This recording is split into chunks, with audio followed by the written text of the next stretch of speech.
আসসালামু আলাইকুম বন্ধুরা, আশা করি সবাই ভালো আছেন। আপনারা দেখতে পারতেছেন বড়লেখায়, মৌলভীবাজারের বড়লেখায় শিলাবৃষ্টি হচ্ছে। এই মুহূর্তে খুব বেশি শিলাবৃষ্টি হচ্ছে। এত বড় বড় শিল পড়তেছে। কিছুক্ষণ আগেও অনেক বড় বড় শিল পড়তেছে, এখনও স্টিল নাও শিল পড়তেছে। 2025 সালের এই প্রথম শিলাবৃষ্টি হচ্ছে, বৎসরের প্রথম বৃষ্টি হচ্ছে এবং সেটা শিলাবৃষ্টি দিয়ে শুরু। এই বৃষ্টিগুলা আমাদের জন্য রহমত ছিল, কিন্তু শিলাগুলা এসে এই রহমতকে গজবে পরিণত হয়েছে। সর্বোপরি সব হচ্ছে আল্লাহর ইচ্ছা। আল্লাহ চাইলে আমাদেরকে রিজেক্ট দিবেন, না চাইলে নাই। আমাদের যে বড় দানগুলার অনেক ক্ষতি হবে এই শিলগুলোর কারণে, কিন্তু শুধু বৃষ্টি দিত তাহলে অবশ্যই এই বৃষ্টিগুলা আমাদের জন্য রহমত হয়ে আসতো।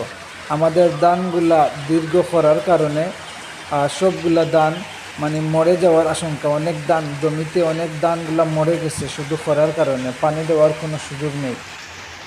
আর এই বৃষ্টিগুলা হয়েছে যেহেতু এই দানগুলা এখন জিতবে, কিন্তু এই শিলাগুলা দানের অনেক ক্ষতি করে ফেলবে।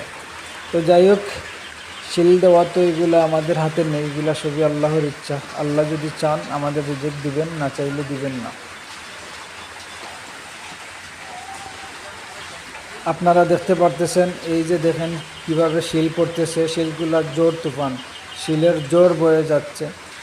আশপাশ দেখতে পারতেছেন গাড়িগুলা যেগুলো আছে, এই গাড়িগুলার গ্লাসের উপর ক্ষতি হবে। আর অনেক মানুষের যাদের ঘরের টিন দুর্বল, তাদের তো টিন আনতেই হবে। এই যে শিলগুলা, এত বড় বড় শিল, এইগুলা মানুষের বাসাবাড়ি না, মানুষের যাদের টিনের ঘর তাদের অনেক ক্ষতি করে ফেলবে। আগামীকালকে বোঝা যাবে কত ক্ষতি হয়েছে। নিশ্চয়ই ক্ষতি হবে, অনেক ক্ষতি হবে। এই যে শিলগুলা, অনেক শিল পড়তেছে দীর্ঘক্ষণ, প্রায় আধা ঘন্টার মতো শিল পড়তেছে। আল্লাহ আমাদের সবাইকে হেফাজতে রাখুন, আর আমাদের দানগুলো যেন আল্লাহ নষ্ট না করেন। সবাই দোয়া করবেন আল্লাহ তাদের গজব থেকে আমাদের হেফাজত করেন, তাদের রহমত দিয়ে, রমজান মাসের খাতিরে তাদের আল্লাহর রহমত দিয়ে আমাদের জীবন পরিপূর্ণ হোক। আমিন।